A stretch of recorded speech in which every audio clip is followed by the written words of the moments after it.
Don't feel the pressure. That article mentioned in the text was one published by Zimmerman back in May.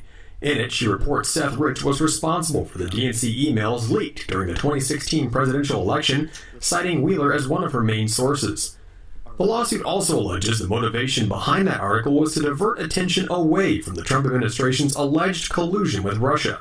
But let's take a closer look at Rod Wheeler and his allegations. He claims he was misquoted and ultimately defamed. Specifically, Wheeler says that he never said this.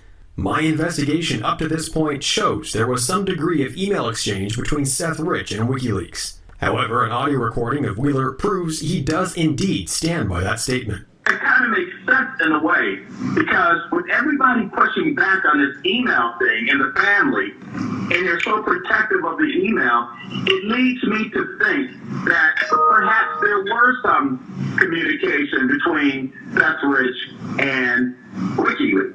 Here he is on Fox News with Sean Hannity confirming that statement once again. When you look at that with the totality of everything else that I found in this case, it's very consistent for a person with my experience to begin to think, well, perhaps there were some email communications between Seth and WikiLeaks. I don't know for sure. I don't know, as a matter of fact, if the emails went out to the WikiLeaks or anybody else, but it sure appears that way. Furthermore, Butowski told us that Wheeler had other intentions, including getting in touch with former White House Press Secretary Sean Spicer, and more importantly, getting a job at the White House.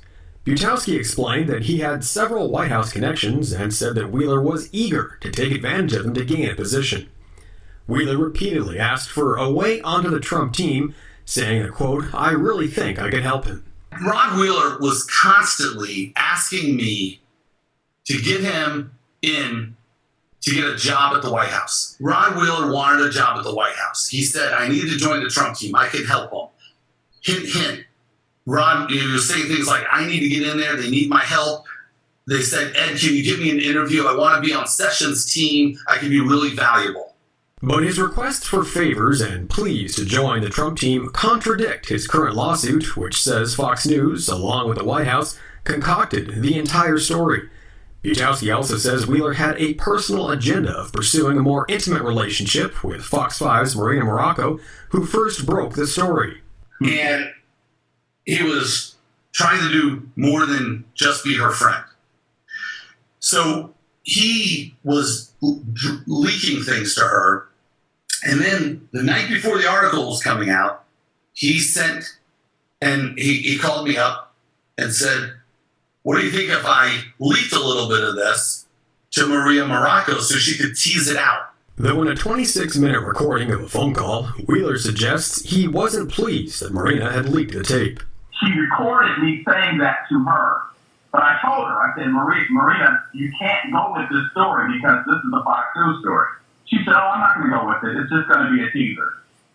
10 o'clock at night when the news comes on, this is the top of the news show, and it's an exclusive breaking news, not a teaser. And I'm like, what? However, Wheeler goes on to talk in depth about his investigation. He explains how the information he's personally uncovered doesn't add up, claiming that there appears to be more to the case than a robbery gone wrong. Butowski confirmed this, adding that the case was getting locked down from the very top. And Rod Wheeler tells me that there's a massive cover-up going on there, and they were told by Muriel Bowser, the mayor, through from Donna Brazile to Muriel Bowser to Chief Justice Newsom, don't ever look at this case, don't talk about this case, never want to hear about this case. Wheeler also reveals his own sources, such as Joey Dellacamera, the lead detective in Washington, are too afraid to talk about what they know without some kind of protection. But he kept telling me the entire conversation, Rod, I can't tell you anything. I can't. I said, why? He said, well, they want us to not say anything about this case and kind of like stand down. Really? I said, who? He said, come on, man, I can't tell you anymore. You know that. He said, I don't want you to throw me under the bus. Wheeler went on to say that Seth's brother, Aaron, had stonewalled his investigation, demanding that he avoid any mention of Seth's emails and forbidding him from looking into Seth's job. With everybody pushing back on this email thing in the family, and they're so protective of the email, it leads me to think that perhaps there were some communication between Seth Rich and WikiLeaks. Aaron Rich apparently told Wheeler Seth's death had nothing to do with his job and instructed him to look into the botched robbery theory. I need to get more information, though, about his relationships on the job. And every time I would say that, Aaron would just totally go off. I mean, literally. I told you don't be looking at the job. I've investigated it. Aaron even claimed that he had Seth Rich's laptop in his possession and refused to give Rod Wheeler access to it.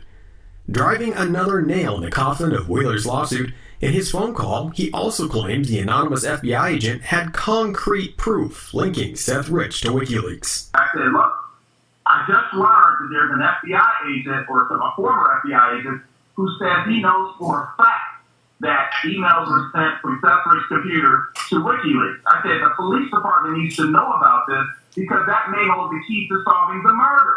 With all that proof, it seems odd Wheeler would suddenly try to connect the story to Russian meddling in the election.